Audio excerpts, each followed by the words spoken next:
Hey everybody, welcome to Picks and Parlays right here on the Sports Byline Broadcast Network, where we're broadcasting live every Monday through Friday, 4 p.m. Eastern and 1 p.m. Pacific. My name's Allie Burns. I'm going to be your host today. You can find me on Twitter at @PlusMoneyHoney, and you can find Picks and Parlays just about anywhere you're at on the web. Check us out on Facebook, YouTube, Twitter, and don't forget to visit the mothership, picksandparlays.net.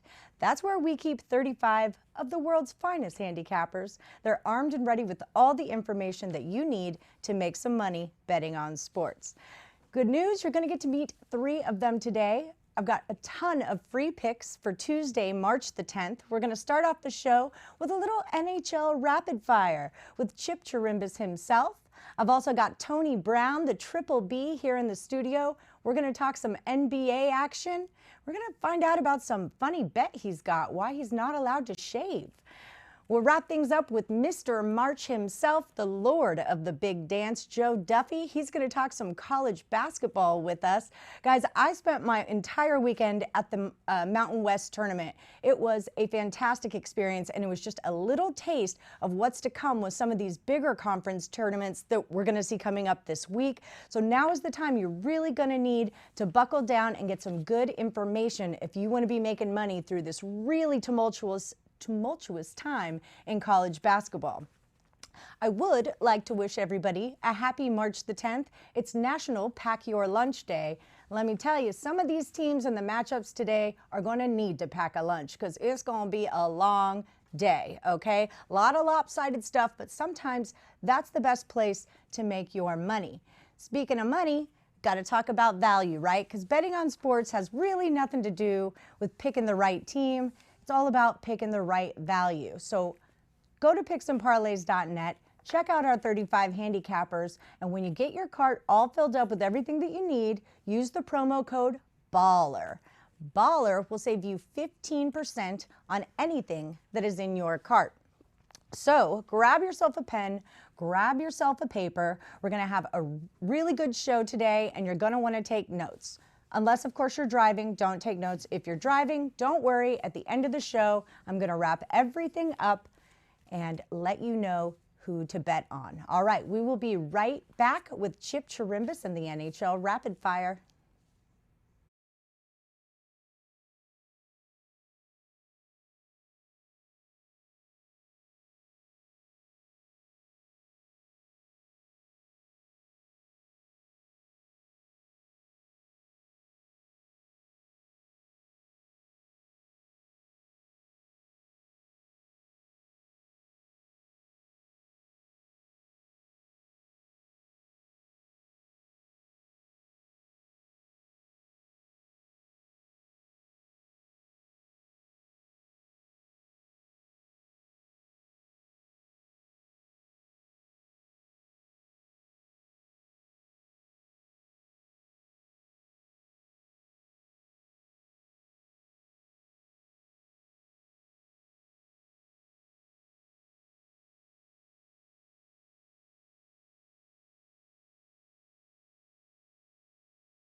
Hey guys, and welcome back. As promised, I've got Chip Chirimbes here. How you doing, Chip? Just wonderful. How you doing, Allie? I'm rocking and rolling, man. I'm excited. I can see that. It's a good part of the year right now. Yeah, it is. It's fun. It is. All right, so we've got NHL Rapid Fire. I got a lot of games to get through, so we got to pow them right out, all right? We'll do it. So I'm going to start off with Tampa Bay and Toronto. Both of these teams doing all right. Tampa Bay is 43-26. They've got 92 points. They're averaging about 3.5 goals a game, which is pretty impressive. They've won 3 of their last 5, but their last one was a loss at Detroit, 5-4. Pretty decent road team, though. They're 21-10-4 on the road. That's where they're going to face the Maple Leafs, 35-34, 79 points. They're averaging just under 3.5 goals a game. They've only won 2 of their last 5. And at home, they're 17-9-7.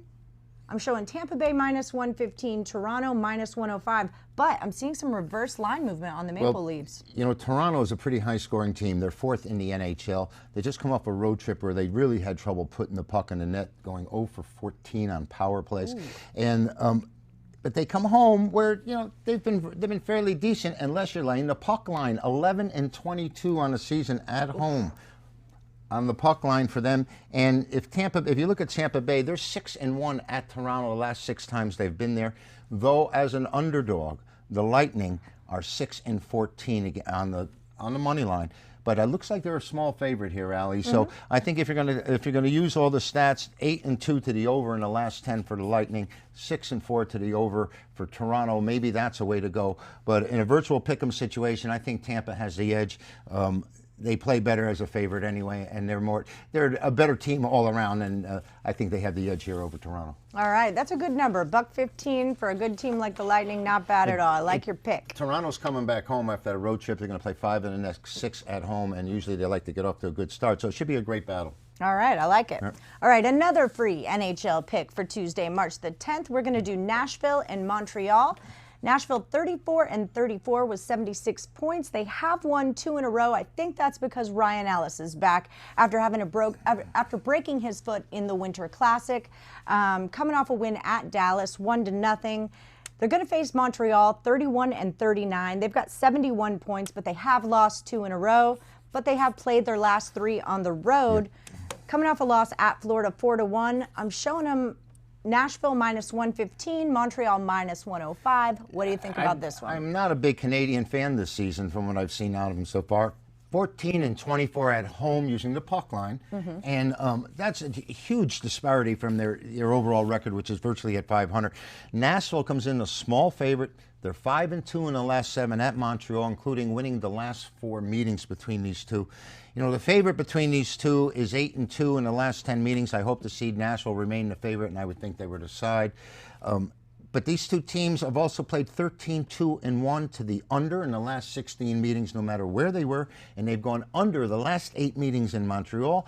So it's unusual for me, Allie, to like to take 2 sides on a game because I hate to root against myself. You know, so often in football it happens. But here I think there's 2 sides that are available for everybody out there. Maybe you choose which one you like better. But I think Nashville's probably the side over the Canadians, and I think the under is definitely a play as well. All right, Nashville and the under. Would you parlay those or keep them No, separate? I'd rather not. You know, like I said, you're always rooting against yourself. All right, so we're going to get another free pick, Pitt and New Jersey Devils. The Penguins are 39-29. They've lost 2 in a row, only won 2 of their last 5. Coming off a loss versus Carolina, 6-2. They're 3rd in the Metro, but they've kind of been in this weird skid for a while. They're trying to get out. They look like they do, then they don't. Now they're going to be playing New Jersey. The Devils are 28-40. They've won 2 in a row, coming off a win at the Rangers 6-4. Dead last in the Metropolitan. Showing a lot of movement on this game. The Penguins were minus 64, now they're 190. Jersey was plus 149, now 165. What do you have to say about that, I have to say what you mentioned earlier in the show to open the program, and you were talking about value. Right. Now, this looks like a great spot for value. Pittsburgh has only won 2 of the last 10 outright. Right. They're 3-7 in the last 10 meetings against the Devils. 8-18 overall at New Jersey.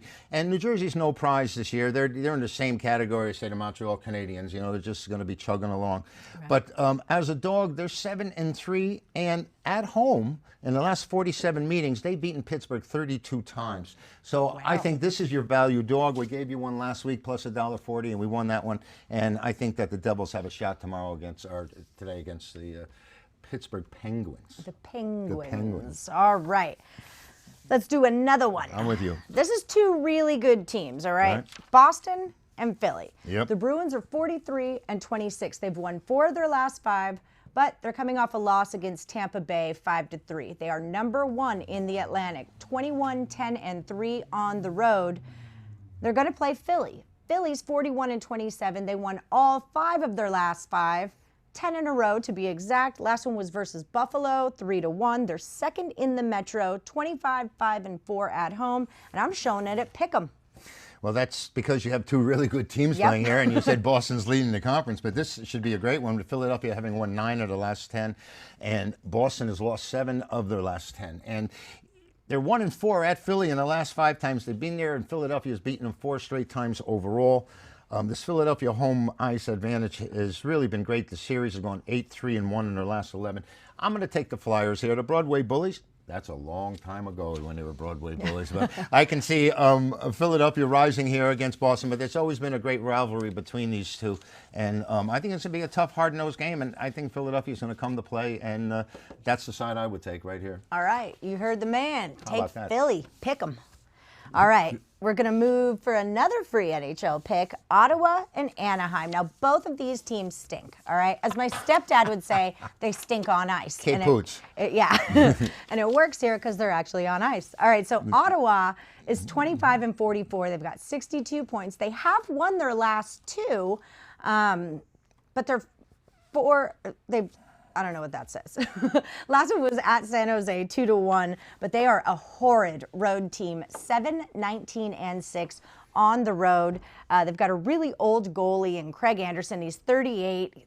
This could be their X factor because he's kind of on his swan song, but who really knows? The Ducks, 28-41 with 65 points. They've won 2 of their last 5. They just lost against the Wild 5-4 at home. They're a little better than Ottawa is on the road, 15-14-5. A lot of movement, a lot of reverse line movement here. Ottawa plus 133 down to 120. Anaheim minus 147 to minus 140. I don't know why they'd be fading this Anaheim team as bad as Ottawa is here. You know, their poor road record, other than the fact that they're 5-1 as a dog the last 6 times out, and 5-2 in the series other at home against Anaheim. You take them and you put them on the road, and all of a sudden they're 3-9 in the last 12 at Anaheim. But the last 6 meetings, no matter where they were played between these two, went under the total. With the lack of talent between these two, I can see it going under again. There's not going to be any big flash or any glory here. Play the Ducks, and Ottawa Senators will stay under. Yep, there you go. Play the Ducks and the under. Okay, so we've got one more to go, and I lost it. If that's all you want, we can. You were talking about the Islanders and Vancouver? Was yes, that the one we you were. interested Oh, here in? we go. Here it is. Swear to God, I know what I'm doing. She does. Okay, so both of these teams are kind of like hanging on to a thread for playoff dreams. The Islanders have had a really hard time winning in March. They're 35-32, 79 points. They've lost 6. 6 straight. The last one was versus Carolina, 3-2. On the road, they're 18-12-2, so not so bad. They're going to go into Dallas, 25-33. They've lost 4 of their last 5. Last one was versus the Blue Jackets. Well, they're going into Vancouver. It's the Rangers that are going into Dallas. Oh, goodness. Right? We know They're about going that. into But you know what? Vancouver. Vancouver's come up the favorite here. Right. And they've won 7 of the last 8 times they've been favored in this series. And the over has gone 6-1-1 in the last 8 meetings. You know, Chelsea, excuse me, there's my faux pas, right? Ali. We're just all a little backwards. The Islanders have only won 2 of the last 10 outright, and they've won 6 of the last 8 in this series. But I think the Canucks at home are the side here. They've come up favored, and the favorite has dominated the series, winning 7 of 8. So that's the way we'll go there. And if you still want to talk about the Rangers and the Stars, we can do that too. We are unfortunately out of time. There we go. That's why we call it a rapid fire, guys. We were 4-2 last week with Chip in the NHL Rapid Fire. So check him out. Well, check out those picks tonight. Check out his packages on picksandparlays.net, and check us out next week when we do this all over again. We'll be right back.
Hey guys, how's it going? We are back with Tony Triple B, Bookie Buster Brown.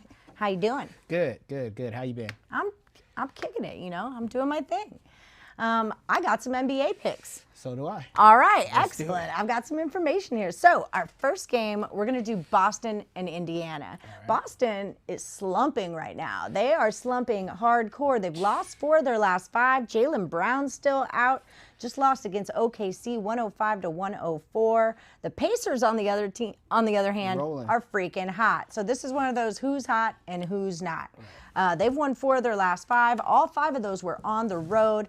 Just beat Dallas 112-109 in a pretty controversial game that really ticked off Luka. Yeah, they beat the brakes off of Luka, man. They bloodied him up in that one. Yep. How do you get kneed in the jaw, man? He got kneed in his jaw. It's the Michael Jordan, the Kobe rules. Like, when you're the best, they're going after that guy. And they've been claiming he's the MVP and giving him all this hype. So they're like, welcome to America, Luka. I love that guy, though. I love him. Yeah, he's good. I know Luka's from Washington, D.C. Anyway. No. But I'm showing Boston as a favorite here, -1.5. And then a lot of line movement on the total, 217 to 215. So what do you think about this one? Well, I mean, that's tough. That's a false favorite. Jaylen Brown is the key that makes Boston go. You know what I mean? And like without him, it's going to be tough sledding. And like you said, this is a momentum thing. Boston's lost 4 of the last 5. Indiana won 4 of their last 5. And they're mad. Indiana is not supposed to be where they are. People have wrote them off for this season. Yeah. So they're only 3 games off the pace behind Boston. They bloodied up Luka in their last game. Like, they mean business. So, you know what I mean? I think they're going to take it personal being underdogs at home. And I like getting the 1 point with them. I think they win straight outright. I do, too. I like that money line. I'll tell you that right now. Yeah. All right, so let's move to not so hot team, or one not so hot team and another pretty hot team. The Nets, Brooklyn, 29-34. They've won 2 straight. Right. Last one was versus the Bulls, 110-107. On the road, they're 11-20, so not great. And they're going in to play the Lakers at home. 49-13. They've won 4 straight. Last one was at the Clippers, where they were actually a dog, weren't they? Yeah. A 2-point dog against the Clippers. They smashed them 112-103. Home record of 23-7. They've already clinched the playoff berth. I'm showing the Lakers -11.5, 223.5 as the total. Yeah, just go ahead and take the Lakers and run it up. I mean, you asked me about Lakers versus Milwaukee. I told you we beat the Bucks. You know what I mean? The Bucks are the best team in the NBA. They have the best record, but I told you we beat the Bucks. They asked me about the Lakers and the Clippers. They keep saying the Clippers beat us twice and all this new LA talk. I told you we beat the Clippers. Yeah, he did say that. And I was here. We're going to just beat them too. It's going to be like target practice. But are they going to beat them by 12 points? Of course. It's like target practice. LeBron is in like playoff mode right now. It's like March Madness in the pros. He's unstoppable. Anthony Davis is unstoppable. The Nets, they're getting doubled up on the road. They're 11-20, so they're losing at a 2-1 pace. They're built for Kyrie Irving and Kevin Durant, who are both out. So this is just a glitch in the road for the Lakers, and we're going to win this one by like 20. What was I hearing about LeBron and the MVP thing? Like, is he going to be the MVP, or is he just expecting that he's going to be the MVP? So here's my thing with that. LeBron is always the MVP. It's like Michael Jordan, you know what I mean? Like, they just didn't want to give it to him some years just because they were tired of giving it to him. Who's the best player on the new shelves? I'm just saying, like, he's the best player on the best team. He's putting the team on his back. He's almost 50 years old. You know what I mean? Like, is he really? No, he's not. He's not that old, but he's getting up there. He leads the league in assists. Like, LeBron rightfully is the MVP. He's always in the candidacy. He's always like the right choice. But they say Giannis could win it too, and I wouldn't be mad. I like Giannis a lot. Yeah, he's all right. I could pass on LeBron. Oh, shit. I don't like players that didn't go to college, okay? That's how I get to know you as a player. You went to college. Now I know you, and now you're in the NBA. I don't know him. So you're faulting him for being good? The only one that good? gets a pass is Moses Malone. He's the only player that I'm okay with not going to college. I wasn't born then. Oh, my God. I'm so old. Okay, so we're going to move along to another free NBA pick from Tony Brown. We're going to talk Clippers and the Warriors, 2 of your rival teams there in California. One of our rival teams, the Warriors, suck. Right now they do, but wait for it. So the Clippers, 43-20. Right. They lost to the Lakers 112-103. We were talking about did not cover the 2 points. They were the favorite. They have won 6 of their last 10. They're 18-13 on the road, but they're cruising into the Warriors, who are 8-25 at home. They're 15-49 for the season. They've won 3 of their last 5. They've also won 3 of their last 10. So they're coming off a win against the 76ers, 118-114. What's the deal with Steph? I thought Steph's supposed to play. Steph's back. Steph's healthy. He's G League. What's going on? So he came back. He made his debut versus the team they played before the Warriors. It slips my mind right now. Before they played the Sixers. And he made his debut and they lost. Then he sits a game. They play the Sixers and they win. And now he's questionable for this game. But either way, if he plays, if he doesn't play, he definitely won't be enough to carry him past a Clipper team and a mad Clipper team. The Clippers were 6-0 before they lost that game to the Lakers. They were rolling. They were, they thought they had the team built to finally beat LA, and then they lose. So they're going to be pissed off, and they're going to take it out on the Warriors. No let up, no pulling people in the fourth quarter, and they're going to bury the Warriors like the basement team they are. Well, what do you think of Kawhi as a Clipper? Are you loving it or are you hating it? I love it. If he would have joined LeBron, they would have said that's the reason we won. Just because he brought the title to Toronto. I didn't want a bandwagon championship. Like, LeBron's the reason he's going to bring the title back to LA. No shade to Anthony Davis. I mean, he's a big part of it, but it's LeBron team still. And Kawhi Leonard is great competition. He thought just because he won over there in the East, where the East is very soft, he could just come make any team a title contender, and now he's going to see he should have stayed in Toronto. Oh, goodness. We never mentioned the line on that. It's the Clippers minus 10.5. We still don't have a total, but you think it's like the Lakers? Yeah, same like the Laker game. Just 10.5? target practice, lay that 10, and then they'll cover, win and cover. All right. Tony B says take the Clippers. Lay all the points. Take the Lakers. Lay all the points. All the time. Get a all pillow we've done is won so lay far. down. Yeah, it's just math, not magic. I like that. Thank you. Okay, so we're going to do one more. This is the rodeo road trip. This is from my part of the country, y'all. Should I let you take this one? I'm out of here. Well, I want your opinion. Okay. You're the expert, Tony. Let's see what happens. Okay, so we're going to do the Dallas Mavericks, 39-26.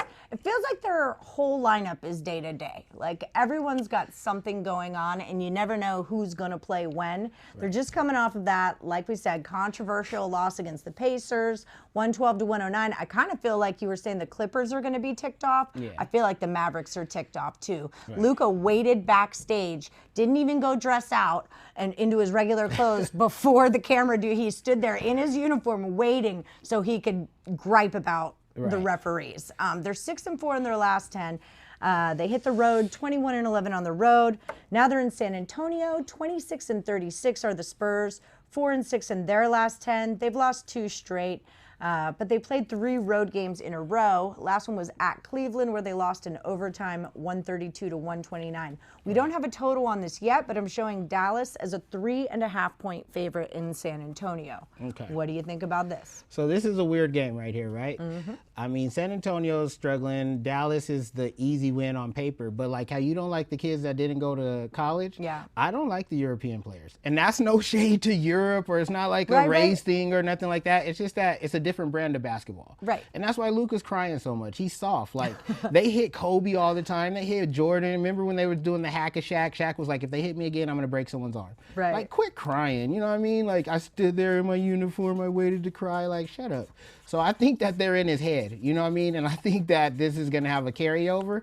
But you can't take away that boy's skill. You know what I mean, brother? Yeah, he is MVP. The man. So I think they're going to win and cover, but barely. Like, this isn't a lay the house down. I think San Antonio's going to get in his head, but skill outweighs all that silly crap at the end of the day, and Luka can ball, and I think that Dallas will get the win and cover. All right, so take Dallas minus the 3.5. So speaking of bloody noses, I'm going to use this to transition into that thing on your face right now. Yeah, I knew that was because coming. My most remembered bloody nose ever was when Duke played UNC and Eric Montross got jacked in the nose and bled all over that court. Yeah. So talk to me about the beard, Tony. I hear it has to do with a little Duke-UNC rivalry. It does, it does. I mean, we stated on the show last week, you guys all know I'm a huge Duke fan. And me too. Right, from way back, and my boy is a Carolina fan.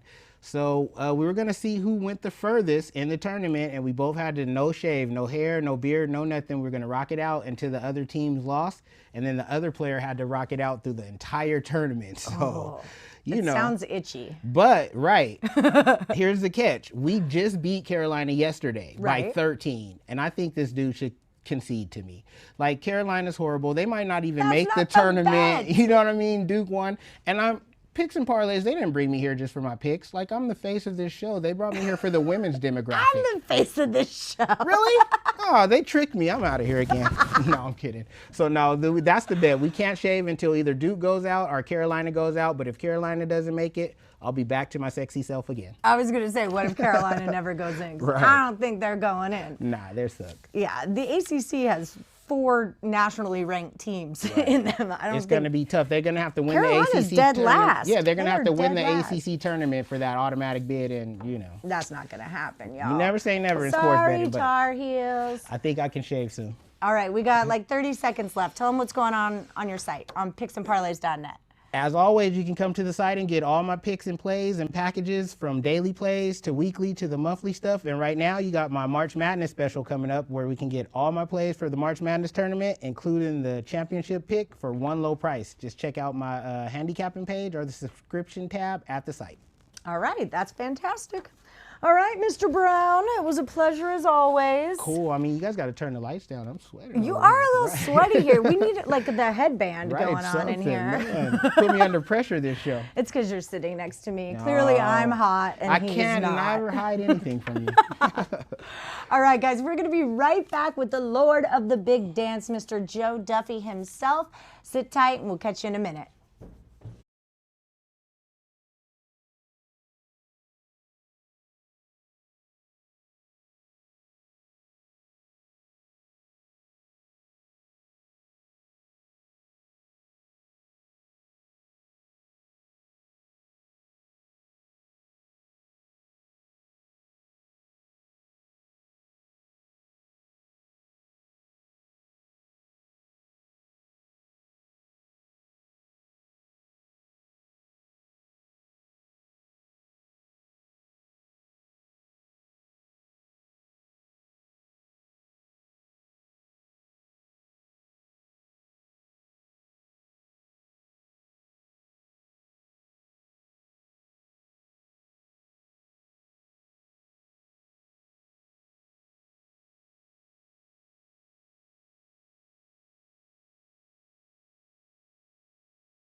Shoot, y'all caught me. All right, hi guys, welcome back to Picks and Parlays.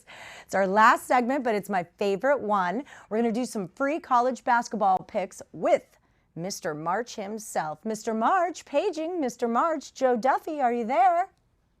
I hope so. I'm here, Allie. Although I know that all the women dropped off who tuned in to see sexy Bookie Buster Brown, so we're left to talk, I guess, to the true college basketball fans. That's all right, you know, because we're true college basketball fans. We know what's good for us. Yeah, I'm going to hopefully give good information. I know I'm not as pretty as Bookie Buster Brown, but, you know, we'll try to give some equally effective information. Well, you do sweat a lot less, so there's that. Okay. Yeah, Okay. I guess so. Yes, all right. So we are going to start off with some ACC, all right? This is kind of like the bottom of the barrel ACC. My favorite conference by far. You know I'm a Duke fan and all that jazz. We don't have to go through that again. But yeah, so this is kind of the bottom of the barrel of this conference. We're going to go UNC and Virginia Tech. Now, the Tar Heels are dead last in the ACC. They're 13-18, just come off that loss to Duke, 89-76. They did win 3 before that, but they're 3-9 on the road, and that is where they're going to find Virginia Tech, 16-15, just lost at Notre Dame. They've only won 1 of their last 5, and because this is a conference tournament, they're going to be on the road also. Their record's 3-7. So I'm showing UNC as a small favorite, -3.5, and that total jump from 140.5 all the way to 142. What do you got on this? Yeah, well, Allie, you know, it's an old adage that when I first got into this industry, they would always say, listen to what the odds makers are telling you. Essentially, a lot of my systems say that when a line is counterintuitive to the mere records, go with the statement that the odds makers are making. And as you said, UNC, they're a lower seeded team, yet they're a pretty, 3.5 is still a pretty large statement for a lower seeded team to be favorite. Now, this game is in North Carolina, so you can make a strong and powerful argument. It's not a true neutral game, but UNC is traveling 43 miles. Virginia Tech just 87. So it's not like there's a big travel advantage. Still playing in their home state. There will definitely be more North Carolina fans. They're in Greensboro? Right, Greensboro. Right. Greensboro. Okay. So there will be more North Carolina fans. I'm quite confident of that. But here's the key, and this is why UNC is favored. They're as healthy as they've been all season. They lost 13 of the first 16 ACC games, and as you said, they've won 3 of their last 4. And in the game that they lost earlier when they met, it was in double overtime. North Carolina made only 7 of their 3-pointers on 22 attempts, and Virginia Tech was 14 of 37. Yet still, despite all that talent gone, they had to go to double overtime to win. The Tar Heels, they didn't have point guard Cole Anthony and guard Brandon Robinson in that loss, and these are 2 players who are back. Anthony averages 19.6 points per game, 4.0 assists, 3rd team all ACC, and would have been higher if he was healthy all year. Yeah. And in that game, and this also gets back to you said about the total going up because of the injuries, because their point guard was out. Their UNC had 0 fast break points in the last game. They're going to get a lot of fast break points in this game, and I think that's why the total has gone up. A lot of the sharps are aware of that. UNC in the independent predictions they all have UNC winning, although by 1, 4, and 3 points. But UNC is a better team than they've been most of the year. They've gotten healthy at the right time. They do have what I like to refer to still as a neutral court advantage, so I will go with North Carolina. I like it. And there's certain schools that just have this winning record that they are used to winning, and Roy Williams is one of those coaches that is expected to win, is expected to win these big tough games, and I think you're absolutely right. Cole Anthony is a huge difference maker, although I usually call him Anthony Cole when I talk about him. I'm not sure why. Okay, so the other ACC matchup we're going to talk about is Pitt and Wake. All right. So Pitt is what? Go ahead. You go. No, I'm sorry. I'm sorry. I thought you were ready for me. No, go ahead. Okay, so Pitt and Wake. Pitt's 15 and 16. They have lost 7 straight. The last one was at Georgia Tech, 73-57. I mean, I'd like to say who loses to Georgia Tech, but who loses by that much to Georgia Tech? Their road record is 2-9. They're only 1 above UNC at the bottom of the ACC, and above them is Wake Forest. Wake is 13 and 17, lost 2 in a row. Last one was at NC State. NC State's been doing some things lately. 84-64, lost by 20 points. On the road, they're 1 and 11. Seeing Wake is a 1-point favorite. 139.5 is the total. What do we do with this one? Yeah, actually, Allie, losing to Georgia Tech isn't that much of a disgrace. They really finished the season quite strong. I think they won 7 out of their last 8 games or 6 of the last 7, something like that. And they got Upton and Alvarado back. So they were a much better team at the end of the year. But this is another one where Wake Forest, clearly with, again, a neutral court advantage. They're only traveling 25 miles. Berg is traveling 302 miles. But, this was fairly competitive. And, of course, it's only 1-point spread. Pitt blew a 16-point first-half lead and lost during the regular season. But this is a game that, I kind of thought of you. I know you'd like to do the live betting. Pittsburgh's very good at forcing turnovers. I think that they're definitely going to put some, full-court press on Wake Forest. So I think there's going to be some adjustments. I wouldn't be surprised seeing some runs in here. So I think at some point during this game, you might be able to get, Pitt, plus 4, 5, 6 points. And maybe at another point, you might be able to get Wake Forest plus a couple points. So keep an eye on this from a live betting standpoint. Pittsburgh, though, has done surprisingly well in the ACC tournament. They've won a game 3 of the last 4 years, while Wake Forest just won since 2014. The independent computer projections all do have Wake Forest, but with Pitt's history of actually coming to North Carolina and stealing a game. I'm going to go with, that Pittsburgh actually having more success in this tournament lately, and I think that's going to surprise some people. So I look for Pittsburgh to pull off the very mild upset. All right. Joe Duffy says take Pittsburgh and the point to pull off the upset. So before we hop over to the Big Ten, just a quick question. So ACC has 4 teams that are in the ACC's top 4 teams are all ranked nationally. Florida State, Virginia, Louisville, and Duke. Out of those 4, who do you think has the best shot to take down the ACC tournament, or is it somebody else altogether? Well, I'll be honest with you. I think when you've got teams like that are definitely in there, I don't even know if they're going to go quite as all out. If winning the ACC tournament is as important as it was years and years ago, but again, Mike Krzyzewski, why would you go against him in March? He obviously has the talent, a lot of great freshmen. You know that I love the young teams because I say they peak late. So I'm going to probably make you, not just to make you happy, but if you're going to put me on the spot, I would say Duke. All right. I like that a lot. Obviously. I haven't been I don't feel like Duke's team this year is like a typical Duke team. I've had kind of a hard time, I don't know, drinking the Kool-Aid on this Duke team, but I agree. Coach K is Coach K, man. It's March. It's his time to shine, and this is when everything typically gels for the Blue Devils. Yeah, but when Zion got healthy last year, they were expected to make a deeper run into the tournament. Just playing a little bit of the devil's advocate. So I think a lot of expectations. The Blue Devil's advocate? Oh, there you go. I didn't even mean to do that. And by the way, it only took me about a dozen times before I realized where the Bookie Buster Brown nickname came from. So that was an accidental one. But the Duke, they've certainly disappointed in some years, but all in all, they're extremely well coached and they're very talented, and that's a heck of a combination this time of the year. And as I said, they're young, and I think young teams have the biggest upside.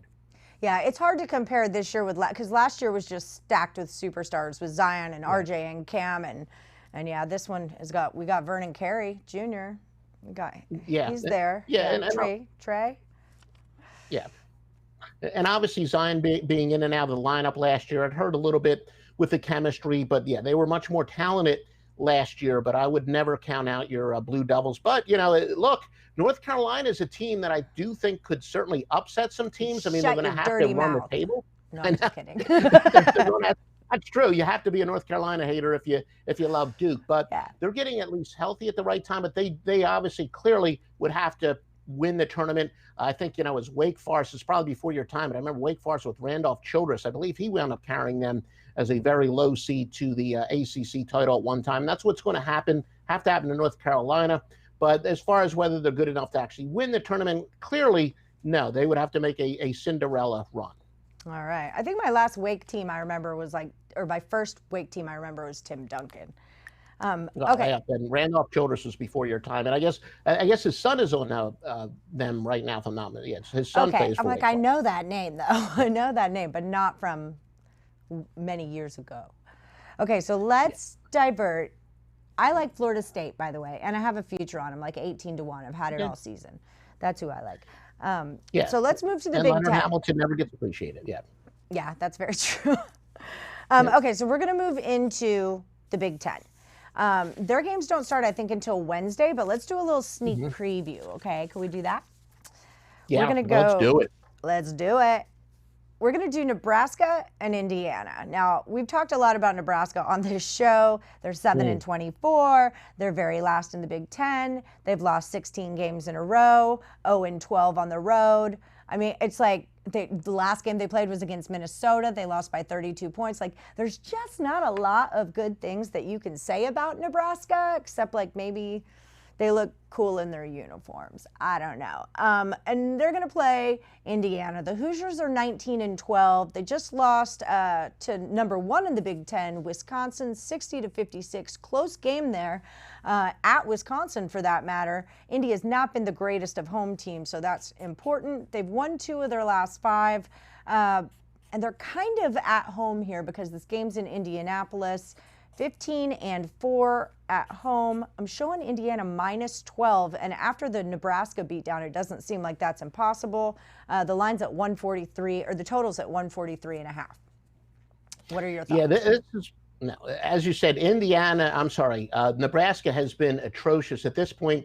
I don't even think they could beat, the Portland School of Arts and Design. That's how badly they've been playing as of late. I But went to that school.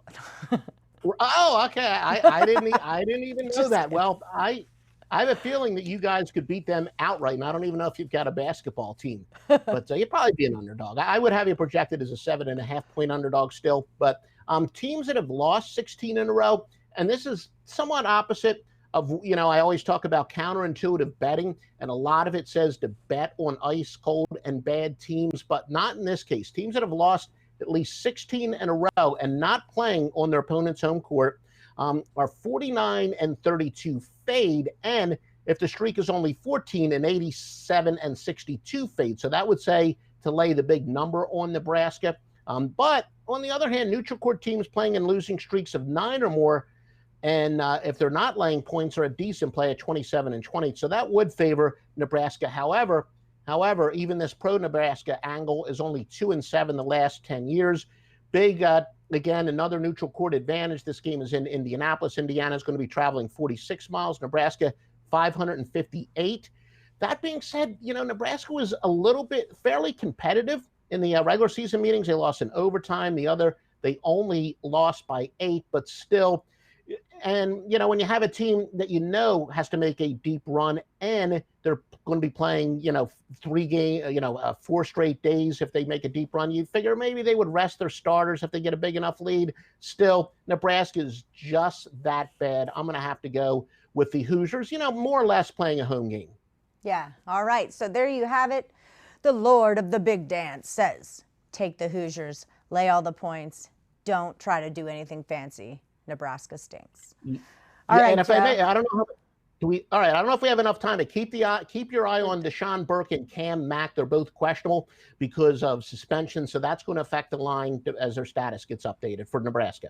All right. Thank you for that tidbit. I will catch you next time. It's a pleasure as always. And you guys sit tight. I'm going to be right back to recap all of today's picks.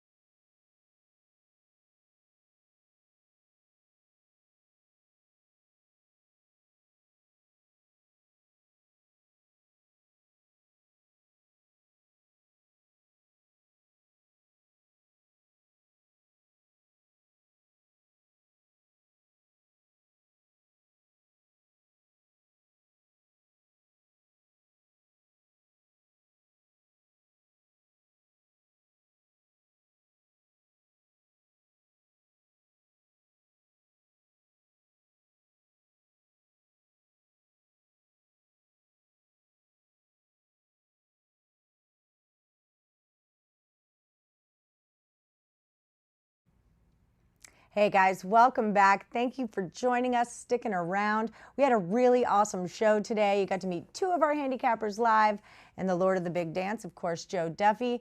Let's recap all of those free picks that they gave to us today. We're going to start out with Chip Chirimbes and his NHL picks. In Tampa Bay at Toronto, he says take the Lightning.